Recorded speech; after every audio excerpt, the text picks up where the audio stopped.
رضی اللہ تعالی، سب کہو بھائی رضی اللہ تعالی عنہ کی عمر کتنی تھی؟ 2.5 سال۔ 2.5 سال کا تو ایک معصوم بچہ ہوتا ہے جس نے ابھی دودھ کی مدت کو پورا کیا ہے۔ 2 سال میں دودھ کی مدت تقریباً پوری ہوتی ہے۔ حضرت حسین رضی اللہ تعالیٰ عنہ کو بخار آیا۔ بھائی سمجھنا 2.5 سال کے بچے حضرت حسین رضی اللہ تعالیٰ عنہ کو بخار، اور کیوں بخار آیا اس کی بھی وجہ لکھی۔ جناب نبی کریم صلی اللہ علیہ وسلم نے صحابہ کو بلایا اور کہا کہ میرے حسین کو بخار آیا ہے، اس لیے بخار آیا ہے کہ حضرت حسین پر نظر لگ گئی ہے۔ اور نظر لگتی ہے بچوں کو، بھائی بچوں کو نظر لگتی ہے، اور جب نظر لگتی ہے تو اس کی کیفیت اور ہوتی ہے، اور موسمی فلو اور بخار ہوتا ہے تو اس کی کیفیت اور ہوتی ہے۔ خیر حضرت حسین رضی اللہ تعالیٰ عنہ کی عمر 2.5 سال کی، اور بہت شدید بخار، بہت شدید بخار، اور جناب نبی کریم صلی اللہ علیہ وسلم نے صحابہ کو فرمایا کہ میرے حسین کو نظر لگی ہے اور میں بھی کچھ پڑھتا ہوں، تم بھی کچھ پڑھو۔ چنانچہ صحابہ کرام آتے تھے، کچھ پڑھ کے جاتے تھے، اور جناب نبی کریم صلی اللہ علیہ وسلم بھی پڑھتے تھے۔ لیکن لکھا ہے کہ حضرت حسین کا بخار کم نہیں بلکہ بخار بڑھتا گیا، یہاں تک کہ رات کا وقت عشاء کے بعد جب جناب نبی کریم صلی اللہ علیہ وسلم آئے، تعالیٰ عنہ رو رہی ہے، اور حضرت علی رضی اللہ تعالیٰ عنہ جو شیر خدا تھے وہ بھی رو رہے ہیں، اور بیٹے کو گود میں لے کے بیٹھے ہیں۔ جب جناب نبی کریم صلی اللہ علیہ وسلم آئے تو حضور نے اپنے گود مبارک میں حضرت حسین کو لیا، اور جناب نبی کریم صلی اللہ علیہ وسلم بھی رونے لگے کہ کیا معاملہ، میرے نواسے پر سے نظر اترتی کیوں نہیں، آخر معاملہ کیا؟ میرے دوستو اب حضرت حسین کا مقام اور مرتبہ سننا۔ کیا عمر ہے؟ 2.5 سال، ایک معصوم بچے کی شکل میں، اور فاطمہ جو اماں ہے وہ رو رہی ہے، ابا حضرت علی رو رہے ہیں۔ میرے دوستو ابھی تو سب جمع رو رہے ہیں۔ حدیث پاک میں لکھا نزل جبرائیل، آسمان سے حضرت جبرائیل علیہ السلام اترے۔ میں کون اترے؟ آسمان سے حضرت جبرائیل علیہ السلام اترے اور پوچھا کہ پیارے نبی کیا بات ہے، آپ بھی رو رہے ہیں، فاطمہ بھی رو رہی ہے، علی بھی رو رہے ہیں، آخر معاملہ کیا؟ حالانکہ حضرت جبرائیل کو معلوم ہے، اس لیے کہ بھیجا کس نے، اور اللہ کو بھی سب معلوم، لیکن اللہ فضیلت بتانا چاہتے ہیں کہ فاطمہ کی فضیلت کیا ہے، حضرت حسین کی فضیلت کیا ہے، اور حضرت علی کی فضیلت کیا ہے۔ تو حضرت جبرائیل علیہ السلام آئے اور پوچھا کہ اللہ پوچھ رہے کہ آپ رو رہے ہیں، اور یہ علی بھی رو رہے، فاطمہ بھی رو رہی، آخر معاملہ کیا؟ جناب نبی کریم صلی اللہ علیہ وسلم نے بڑے حیران ہو کر فرمایا کہ جبرائیل اللہ کو تو سب کچھ معلوم ہے، اور تمہیں بھی معلوم ہے، اس لیے کہ اللہ نے تمہیں بتایا ہے، اور تم دیکھ رہے ہو کہ حضرت حسین تڑپ رہے ہیں، اور 2.5 سال کے، اور ایسا بخار تو میں نے کبھی دیکھا نہیں۔ تو حضرت جبرائیل علیہ السلام نے فرمایا بشرا لک یا رسول اللہ، اللہ کے رسول خوش ہو جاؤ۔ کیا فرمایا؟ اللہ کے رسول خوش ہو جاؤ۔ تو جناب نبی کریم صلی اللہ علیہ وسلم نے فرمایا میرا نواسا تڑپتا اور میں خوش ہو جاؤں؟ کہا کہ ہاں خوش ہو جاؤ، اللہ نے مجھے ایک دعا لے کر بھیجا ہے۔ کہو سبحان اللہ۔ کہا اللہ نے مجھے ایک دعا لے کر بھیجا ہے، آپ اپنی زبان مبارک سے ایک مرتبہ یہ دعا پڑھو اور حسین پر دم کرو، مرتے دم تک ان کو بخار نہیں آئے گا۔ کب تک؟ مرتے دم تک ان کو بخار نہیں آئے گا۔ بس جناب نبی کریم صلی اللہ علیہ وسلم کے چہرے پر مسکراہٹ آ گئی، اس لیے کہ حضرت حسین سے بڑی محبت تھی، مسکراہٹ آ گئی، اور کہا جبرائیل جلدی بتا دے وہ کون سی دعا میرے خدا نے بھیجی ہے۔ حضرت جبرائیل علیہ السلام نے وہ دعا بتائی، وہ دعا میں آپ کو بتاتا ہوں، تھوڑی سی بڑی ہے، یاد اگر کر لو تو کوئی حرج کی بات نہیں۔ بھائی کون سی دعا؟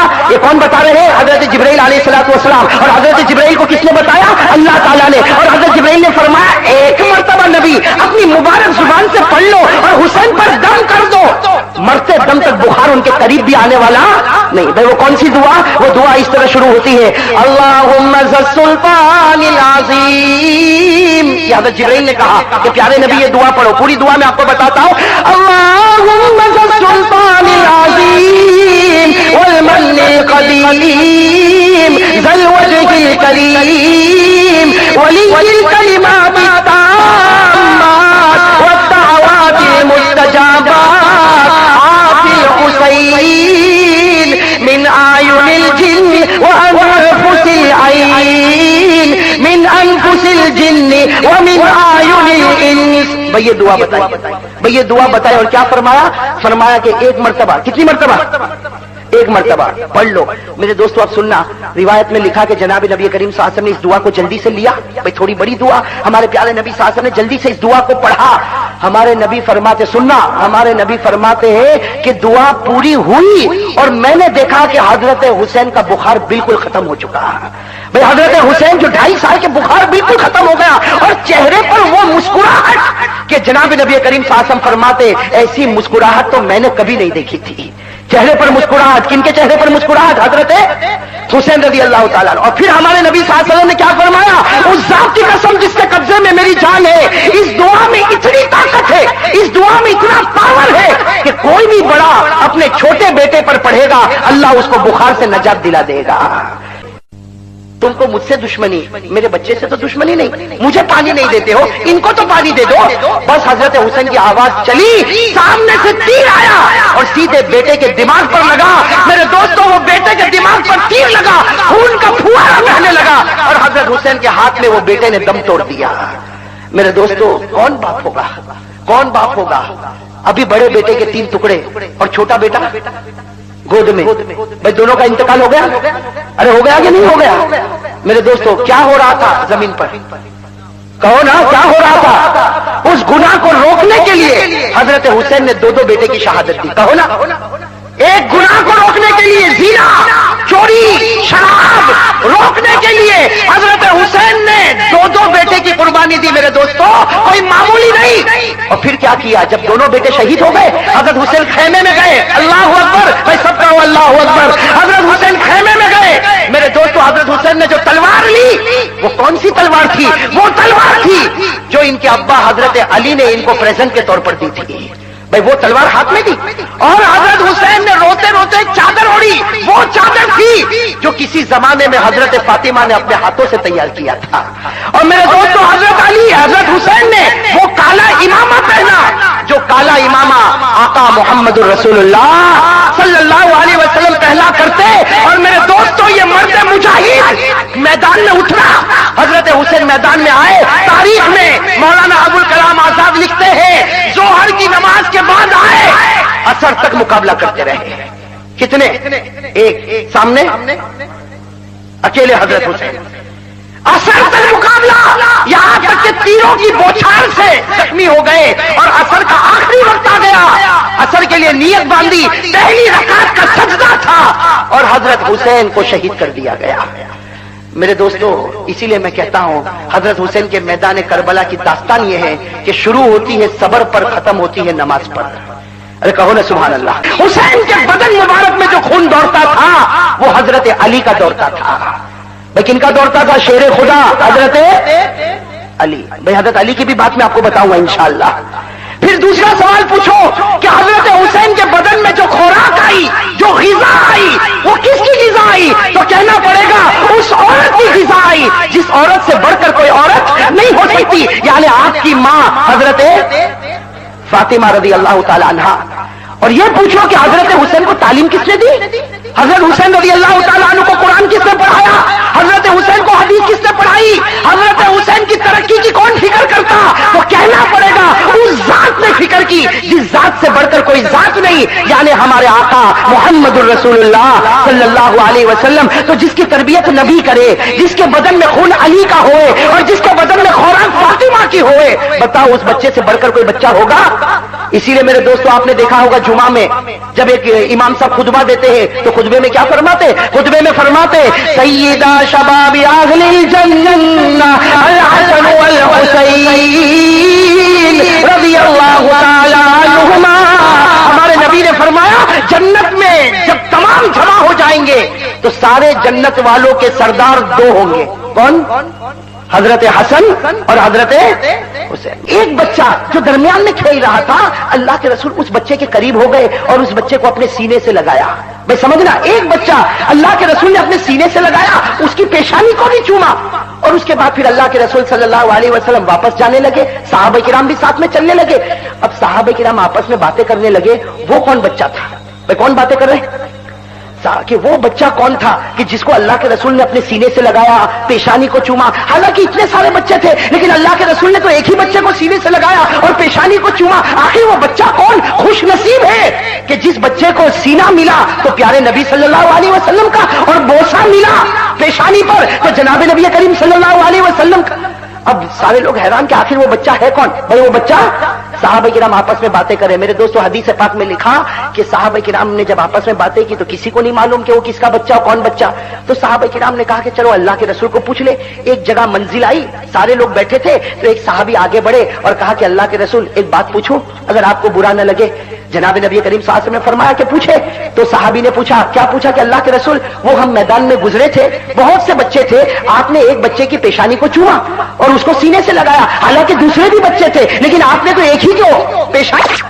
جناب نبی کریم صلی اللہ علیہ وسلم کو پوچھا وہ کون بیٹا اور کس کا بیٹا؟ ہمارے نبی نے کیا جواب دیا میرے دوستو سننا، فرمایا لا ادری۔ میں کیا فرمایا عربی زبان میں؟ لا، مجھے نہیں معلوم وہ کون تھا۔ کیا فرمایا؟ مجھے نہیں معلوم وہ کون تھا۔ تو صحابہ کرام ایک دوسرے کی آنکھیں دیکھنے لگے کہ یہ کیا معاملہ، ہم کو بھی نہیں معلوم کہ بچہ کون، اور حضور صلی اللہ علیہ وسلم خود فرماتے لا ادری، مجھے بھی پتا نہیں۔ تو حضور صلی اللہ علیہ وسلم نے کہا اتتعجبون، حضور صلی اللہ علیہ وسلم نے پوچھا کیا تم لوگوں کو تعجب ہوتا ہے؟ تو سب نے کہا کہ ہاں بے شک تعجب ہوگا، کہ آپ کو بھی نہیں معلوم، ہم کو بھی نہیں معلوم، اور آپ نے پیشانی کو چوما۔ جناب نبی کریم صلی اللہ علیہ وسلم کی آنکھوں میں مبارک آنسو آئے اور کیا فرمایا؟ کہا کہ صحیح بات ہے، میں بھی نہیں جانتا، آپ لوگ بھی نہیں جانتے ہوں گے، لیکن حقیقت یہ ہے کہ یہ بچہ گزشتہ کل حضرت حسین کے ساتھ کھیل رہا تھا۔ بھئی یہ بچہ گزشتہ کل کن کے ساتھ؟ میرے حسین کے ساتھ۔ حضرت حسین کی عمر بھی کم تھی، تو جناب نبی کریم صلی اللہ علیہ وسلم نے فرمایا یہ بچہ تو میں بھی نہیں جانتا کہ کس کا بیٹا ہے اور کس کا نواسا اور کس کا پوتا، میں نہیں جانتا، اتنا جانتا ہوں کہ یہ بچہ کل میرے حسین کے ساتھ کھیل رہا تھا، اور جب یہ کھیل رہا تھا آسمان سے وحی آئی، آسمان سے جبرائیل آئے اور جبرائیل نے آ کر مجھے کہا اللہ نے اس بچے کے لیے جنت کا فیصلہ کیا، اس لیے کیا کہ یہ حسین کے دل کو خوش کر رہا ہے، یہ حسین کے دل کو خوش کر رہا ہے، اس لیے اللہ نے اس بچے کے لیے جنت کا فیصلہ کیا۔ میرے دوستو ہمارے نبی فرماتے میں نے اسی لیے چوما کہ سارے بچوں میں یہ بچے کے بارے میں یقین تھا کہ جنتی ہے، میں نے تو جنتی بچے کو چوما اس لیے کہ مجھے یقین تھا یہ جنتی ہے۔ میرے دوستو وہ بچہ جنت میں جائے، ارے کہو نا وہ بچہ جو حضرت حسین کے دل کو، حضرت علی بہت راتیں گزاری، بہت دن گزارے، بتاؤ تمہاری سب سے اچھی رات کون سی؟ کیا فرمایا؟ فرمایا قسم کھا کے کہتا ہوں سب سے اچھی رات وہ رات تھی جو میں مکہ میں حضور کے بستر پر سویا تھا۔ کہو نا سبحان اللہ۔ کہتے سب سے اچھی رات وہ رات تھی کہ مکہ مکرمہ میں حضور صلی اللہ علیہ وسلم کے بستر پر میں سویا تھا، اور حضور اور حضرت ابو بکر ہجرت کے لیے کہاں گئے؟ مدینہ گئے، اور مجھے کہہ کر گئے تھے، حضور مجھے کہہ کر گئے تھے علی پوری رات میرے بستر پر سونا اور صبح سب کی امانتیں ادا کرنا، بھائی صبح سب کی امانتیں ادا کرنا اور پھر مدینے پہنچ جانا۔ حضرت علی فرماتے قسم خدا کی اس رات سے اچھی کوئی رات نہیں، اور اتنی گہری نیند سویا کہ کبھی نہیں سویا تھا، کہتے اتنی گہری نیند سویا کہ کبھی نہیں سویا۔ تو کسی نے کہا کہ حضرت وہ رات تو ڈرنے والی رات تھی، اس لیے حضور صلی اللہ علیہ وسلم چلے گئے مدینہ، حضرت ابو بکر چلے گئے مدینہ، اور حضور کے بستر پر کون؟ حضرت علی، اور سارے دشمنوں نے گھیرا، اس لیے کہ دشمن تو یہی سمجھ رہے کہ محمد سو رہے ہیں صلی اللہ، دشمن تو یہی سمجھ رہے کہ محمد آرام کر رہے۔ تو کہا کہ علی وہ رات تو کیسی رات تھی کہ چاروں طرف دشمن تھے۔ حضرت علی مسکرائے اور کہا قسم خدا کی وہ رات کو جو نیند آئی کبھی ایسی نیند نہیں آئی۔ تو کسی نے پوچھا کہ اس کی وجہ کیا؟ وہ تو دشمنوں والی رات تھی۔ کہا کہ اس کی وجہ یہ سننا، کہا اس کی وجہ یہ کہ میرے نبی صلی اللہ، کہو نا بھائی، میرے نبی صلی اللہ علیہ وسلم، حضرت علی فرماتے وہ رات تو میری اتنی اچھی رات تھی اس لیے کہ میرے نبی نے کہا تھا علی صبح اٹھنا، اٹھنے کے بعد امانت ادا کرنا، اور امانت ادا کرنے کے بعد مدینہ آنا۔ حضرت علی فرماتے قسم خدا کی ہر رات کو سوتا ہوں، ڈر لگتا ہے صبح اٹھوں گا یا انتقال ہو جائے گا۔ حضرت علی فرماتے ہر رات ڈرتا ہوں کہ سوؤں گا، اٹھوں گا یا انتقال ہو جائے گا، لیکن وہ رات تو ایسا اطمینان سے سویا کہ دل و جان میں یقین تھا علی تو مرے گا نہیں جب تک مدینہ نہیں پہنچ جائے گا۔ حسن بھی لے کر آئے، حضرت حسین بھی لے کر آئے، اور کہا کہ آپ کھا لو۔ اب وہ بوڑھے چچا بیٹھ گئے، کس کے لیے بیٹھ گئے؟ کھانے۔ ایک طرف حضرت حسن بیٹھ گئے، دوسری طرف حضرت، اب وہ بوڑھے چچا کھا رہے، دو تین لقمے کھائے تو دیکھا کہ مسجد کے کونے میں ایک پھٹے پرانے کپڑے میں ایک آدمی بوڑھا بیٹھا ہے، اور وہ سوکھی روٹی کے ٹکڑے پانی میں ڈبو رہا ہے۔ کس میں؟ سوکھی روٹی کے ٹکڑے پانی میں ڈبو رہا ہے اور کھا رہا ہے، سوکھی روٹی کا ٹکڑا پانی میں ڈبو۔ تو وہ جو بوڑھے چچا تھے ان کو رحم آیا، کہا کہ تم دونوں جوان ہو